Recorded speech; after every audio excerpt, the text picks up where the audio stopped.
distinguido com o Prémio de História Alberto Sampaio, da Academia das Ciências de Lisboa. Foi bolseiro de doutoramento da Fundação Campos Gulbenkian. É ainda investigador integrado do Centro de Investigação e Inovação em Educação da Escola Superior de Educação do Porto, Coimbra e Viana do Castelo. É autor de diversos livros, capítulos e artigos de âmbito nacional e internacional nas áreas da educação histórica, patrimonial, história e civilização da vinha e do vinho. É professor adjunto da Escola Superior de Educação do Instituto Politécnico de Viana do Castelo. Paralelamente exerce funções como membro do Conselho Técnico-Científico e do Conselho Pedagógico desde 2019 até à atualidade. Desenvolve igualmente atividades letivas na Escola Superior de Tecnologia e Gestão, nomeadamente no curso de Gastronomia e no mestrado de Turismo. É professor auxiliar convidado no Instituto de Educação da Universidade do Minho, onde leciona unidades curriculares na licenciatura de Maia Marques. É professor adjunto da Escola Superior de Educação do Instituto Politécnico de Viana do Castelo. Paralelamente exerce funções como membro do Conselho Técnico-Científico e do Conselho Pedagógico desde 2019 até à atualidade. Desenvolve igualmente atividades letivas na Escola Superior de Tecnologia e Gestão, nomeadamente no curso de Gastronomia e no mestrado de Turismo. É professor auxiliar convidado no Instituto de Educação da Universidade do Minho, onde leciona unidades curriculares na licenciatura em Educação Básica. A pesquisa que sustenta este livro revela uma atenção exemplar às fontes, à contextualização documental e ao cruzamento criterioso de evidência factual com análise interpretativa, sentido crítico, uma notável sensibilidade histórica e uma ética de trabalho assente na exaustividade e no rigor metodológico. Para além de investigadores cuidadosos e exigentes, são pessoas que olham a história não como um inventário morto de datas, mas como um tecido vivo de relações, de espaços e de sentimentos. Mas são também contadores de histórias atentos, com um estilo claro, elegante e sem artifícios. E é por isso que este livro, que nos fala da cidade, das suas transformações, dos seus homens e dos seus edifícios, o faz com precisão e humanidade, bem evidentes em cada página. Gostaria igualmente de sublinhar a excelência gráfica e editorial da obra. O volume destaca-se pela qualidade da edição, pela cuidado da seleção iconográfica e pela coerência estética que articula o visual e o texto. É uma obra que se impõe tanto pelo seu conteúdo como pelo seu acabamento formal. E é um livro que se lê com interesse, mas também se folheia com prazer. Bem escrito, bem ilustrado, graficamente muito bonito, com fotografias e documentos que ajudam a mergulhar naquela época. É uma verdadeira peça de investigação histórica e, ao mesmo tempo, um objeto editorial muito bem conseguido. Diria que este é um livro belo, no verdadeiro sentido da palavra. Então, é sem dúvida uma referência que enriquece a historiografia urbana do Porto e contribui para um melhor entendimento da articulação entre a mobilidade atlântica, a afirmação burguesa e a construção do espaço urbano. A todos os interessados na história da cidade, nas dinâmicas sociais do século XIX, com uma leitura crítica do património.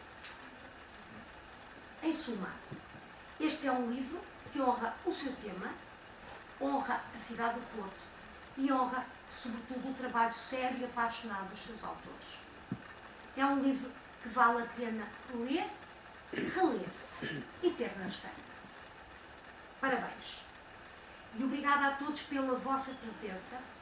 E agora convido-vos a explorar o livro e, claro, a levá-lo convosco. Passarei então a palavra ao meu amigo Gonçalo, para que ele possa partilhar com todos nós um pequeno excerto, ou excertos que acho que possam capturar bem o espírito da obra e do próprio António Silva Monteiro, e que nos fale como foi todo este processo criativo e de inspiração para esta obra que aqui vos acabei de apresentar. Muito obrigada pela vossa atenção. Aqui presentes, estamos em família.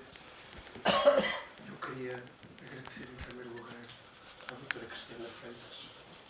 Tenho o gosto de conhecer há muitos anos e queria lhe agradecer por ter aberto as portas desta sua nossa casa para estarmos aqui. Não fazia sentido noutro local que não este, e já falarei um bocadinho sobre isso. E por isso, muito obrigado, doutora Cristiana, por estar aqui também connosco. É um gosto, verdadeiramente um gosto estar aqui à sua beira. Doutora Olga, eu tenho que lhe agradecer imenso as palavras que dirigiu a esta obra, a este processo editorial. Muito obrigado, sinceramente muito obrigado. E queria agradecer, se me permitem, a todos e a cada um de vós que estáis aqui hoje. A mesa está incompleta, mas o nosso coração está pleno. Eu queria agradecer muito à minha família, que está aqui, a minha mãe, a minha esposa, os meus filhos. Queria agradecer aos colegas do Instituto Politécnico de Viena, que aqui estão, aos confrades da Confraria dos Gastrónomos do Minho, antigos alunos, confrades da Confraria do Vinho Verde, à imprensa, a doutora Helena Morgado, também um agradecimento muito especial, assim, com muito carinho. E, se me permitem, este ato é, de alguma forma, um ato de reparação, também da memória do meu pai. Vou-vos dizer porquê. Espero conseguir fazê-lo.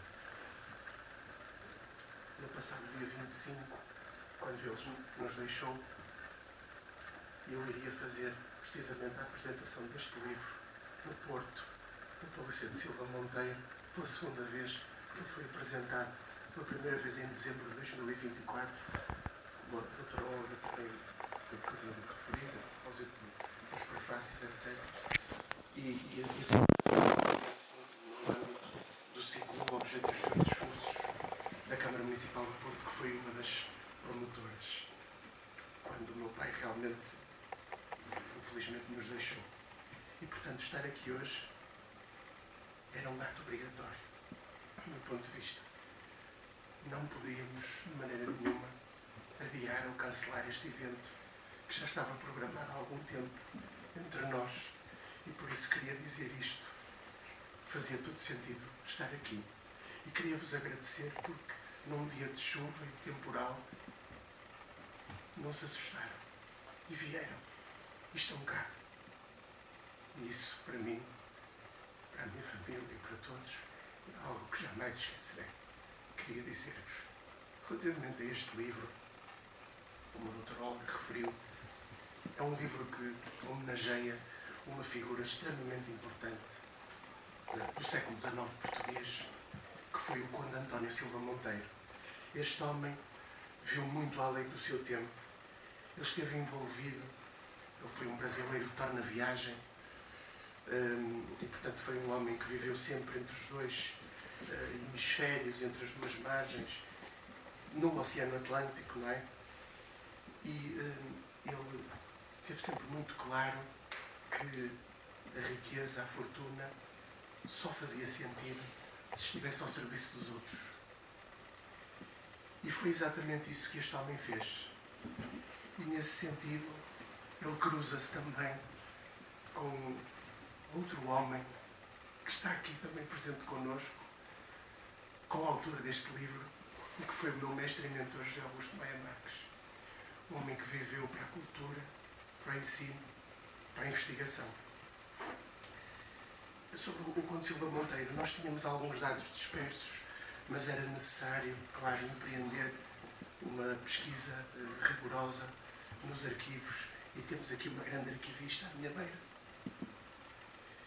E por isso foi importante ir aos arquivos brasileiros, aos arquivos portugueses, e como a minha queridíssima e grande amiga, doutora Olga, colega, quem tenho a honra de caminhar ao lado e de aprender consigo, doutora Olga, porque as suas palavras não são palavras vãs.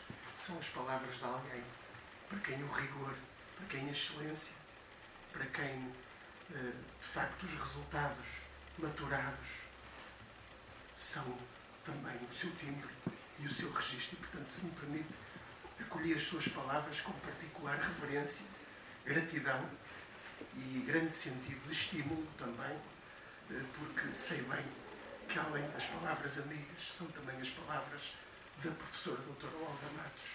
E, portanto, isso jamais esquecerei também. Queria-vos dizer que fazer este livro foi um desafio, porque, de facto, já tinha feito outros trabalhos com o meu pai, trabalhos esses que ficam na memória de muitos também que aqui estão e nas bibliotecas, e espero que também nos leitores, nos jovens e nos menos jovens, em todos, que hão de pegar neles certamente. O primeiro desafio foi a biografia. Recolher então este puzzle, estes dados.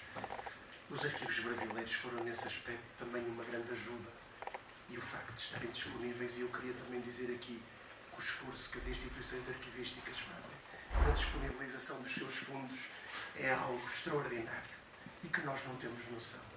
O facto de podermos trabalhar em casa, podermos trabalhar noutros sítios, é extraordinário, de facto. E, portanto, às instituições arquivísticas, como é o caso também dos arquivos municipais e dos arquivos distritais e do Arquivo Nacional da Torre Tombo, claro, também a minha homenagem, porque possibilitam, de facto, a nós historiadores a possibilidade de podermos fazer trabalhos destes. São sempre trabalhos coletivos e que vão muito para lá da firma, da assinatura dos seus autores.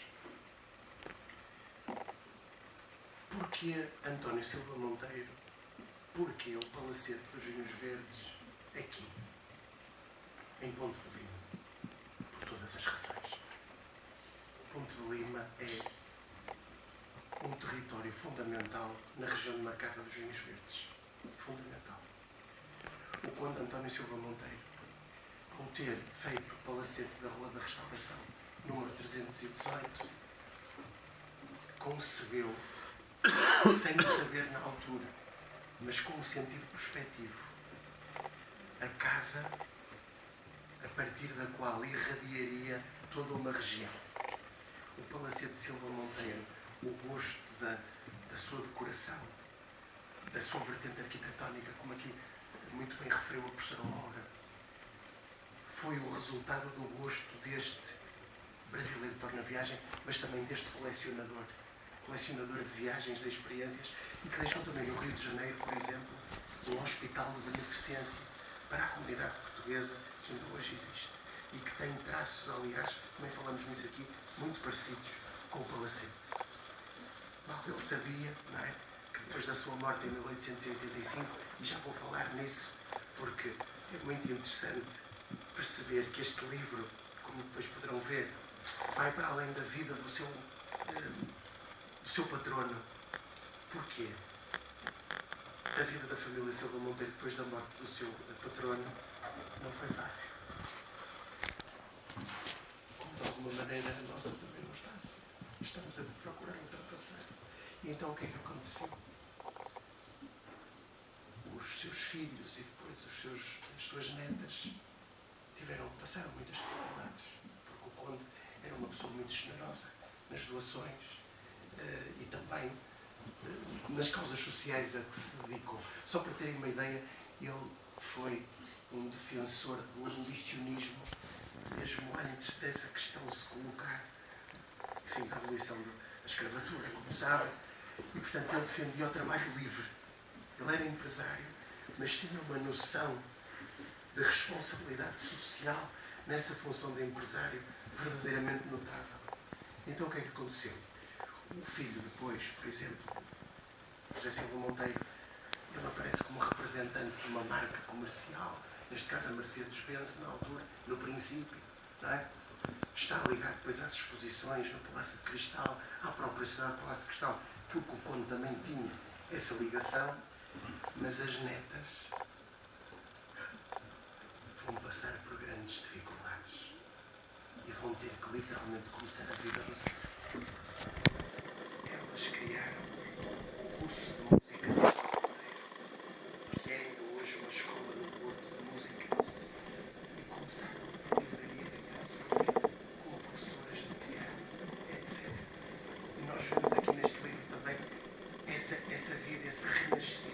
E portanto, nesse aspecto, dá-nos também alguma esperança, algum conforto, olhar para aqui e perceber que, ao criar o espaço onde está hoje a Comissão de Viticultura, Dom Silva Monteiro, que era um homem aberto, que era um homem viajado, ele olhou para a potencialidade de todo um território, que é o território da região de Braga.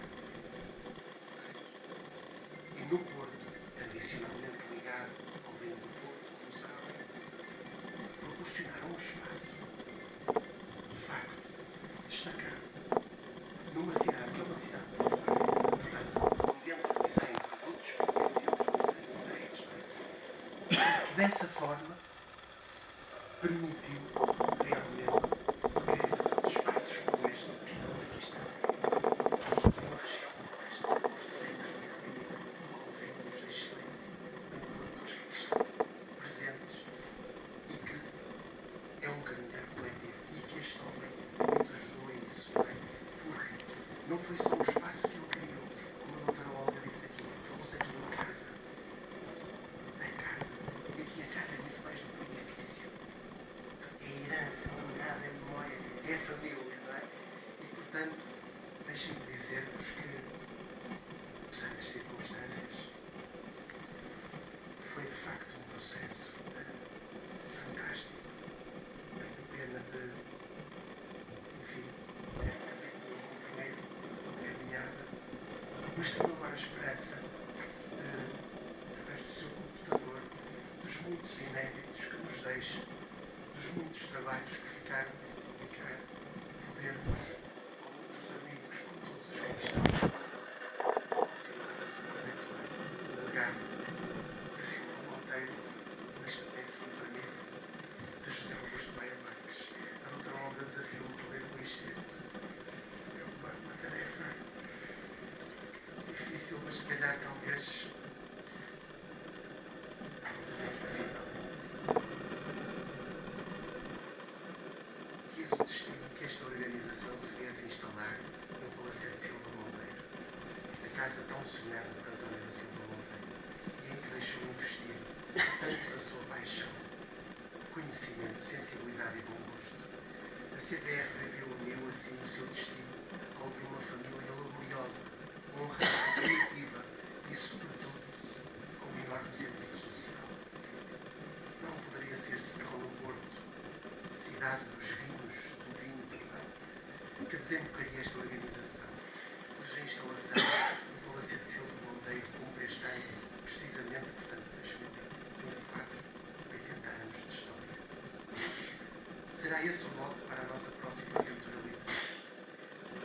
Estamos certos de que brevemente nos reencontraremos para explorar a vida do Palacete Silva Monteiro, de outros homens e mulheres, e de tantas outras circunstâncias que nas últimas décadas, considerando os últimos 2 séculos, merecem a pena contar, conhecer e, sobretudo, saborear, como se de um fantástico alvarinho, avesso, loureiro ou vinhão, se tratasse. Estejam atentos e, claro, muito obrigado por nos terem acompanhado nesta viagem tão prazerosa, tão intensa, tão nacional, pela vida do homem, da casa e das suas circunstâncias. Muito obrigado a todos.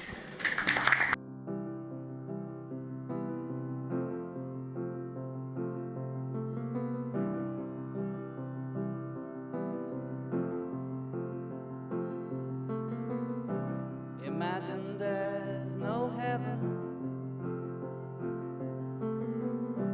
It's easy if you try. No hell below us. Above us only sky.